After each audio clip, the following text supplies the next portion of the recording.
மல்கியா தீர்க்கதரிசியின் புஸ்தகம் 1 அதிகாரம். மல்கியாவை கொண்டு கர்த்தர் இஸ்ரவேலுக்கு சொன்ன வார்த்தையின் பாரம். நான் உங்களை சிநேகித்தேன் என்று கர்த்தர் சொல்லுகிறார். அதற்கு நீங்கள், எங்களை எப்படி சிநேகித்தீர் என்கிறீர்கள்.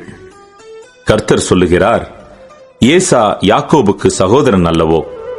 ஆகிலும் யாக்கோபை நான் சிநேகித்தேன், ஏசாவையோ நான் வெறுத்தேன். அவனுடைய மலைகளை பாழும், அவனுடைய சுதந்திரத்தை வனாந்திரத்தில் உள்ள வலு சர்ப்பங்களின் தாவும் ஆக்கினேன். ஏதோமியர், நாம் எளிமைப்பட்டோம், ஆனாலும் பாழானவைகளை திரும்ப கட்டுவோம் என்று சொல்லுகிறார்கள். அதற்கு கர்த்தர், அவர்கள் கட்டுவார்கள், நான் இடிப்பேன்.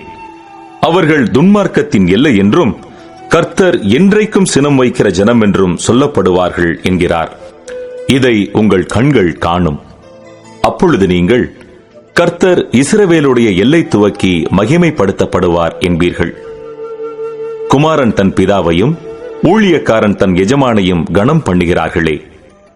நான் பிதாவானால் என் கனம் எங்கே?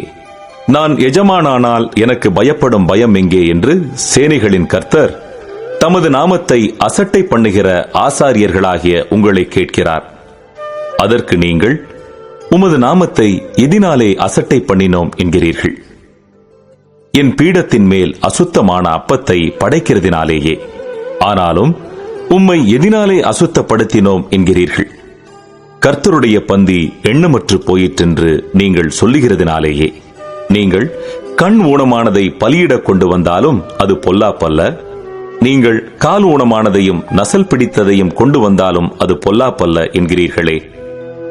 அதை நீ உன் அதிபதிக்கு செலுத்து.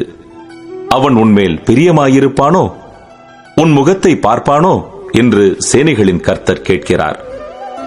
இப்போதும் தேவனுடைய சமூகத்தை நோக்கி கெஞ்சுங்கள், அப்பொழுது நம்மேல் இறங்குவார்.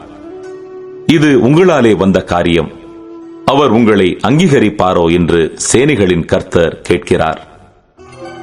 உங்களில் எவன் கூலி இல்லாமல் கதவுகளை பூட்டுவான்? என் பலிப்பீடத்தின் மேல் அக்கினியை கூலி இல்லாமல் கொளுத்தவும் மாட்டீர்கள். உங்கள் பேரில் எனக்கு பிரியமில்லை என்று சேனைகளின் கர்த்தர் சொல்லுகிறார். உங்கள் கைகளில் உள்ள காணிக்கை எனக்கு உகந்ததல்ல. சூரியன் உதிக்கிற திசை தொடங்கி அது அஸ்தமிக்கிற திசை வரைக்கும் என் நாமம் ஜாதிகளுக்குள்ளே மகத்துவமாயிருக்கும். எல்லா இடங்களிலும் என் நாமத்துக்கு தூபமும் சுத்தமான காணிக்கையும் செலுத்தப்படும். என் நாமம் ஜாதிகளுக்குள்ளே மகத்துவமாயிருக்கும் என்று சேனைகளின் கர்த்தர் சொல்லுகிறார். நீங்களோ கர்த்தருடைய பந்தி அசுத்தமானது என்றும் அதன் ஆகாரமாகிய அதன் பலன் அற்பமானது என்றும் சொல்லுகிறதினாலே என் நாமத்தை பரிசுத்த குலைச்சலாக்குகிறீர்கள். இதோ இது எவ்வளவு வருத்தம் என்று சொல்லி அதை ஒரு திறனமாய் பேசி பீருண்டதையும் கால் ஊனமானதையும் நசல் கொண்டதையும் கொண்டு வந்து காணிக்கையாக செலுத்துகிறீர்கள் என்று சேனைகளின் கர்த்தர் சொல்லுகிறார். அதை உங்கள் கைகளில் அங்கீகரித்துக் கொள்வேனோ என்று கர்த்தர் கேட்கிறார். தன் மந்தையில் கடா இருக்கையில் கெட்டுப்போனதை ஆண்டவருக்கு நேர்ந்து கொண்டு பலியிடுகிற கவடஸ்தன் சபிக்கப்பட்டவன். என் நாமம் ஜாதிகளுக்குள்ளே பயங்கரமாயிருக்கும். நான் மகத்துவமான ராஜா என்று சேனைகளின் கர்த்தர் சொல்லுகிறார்.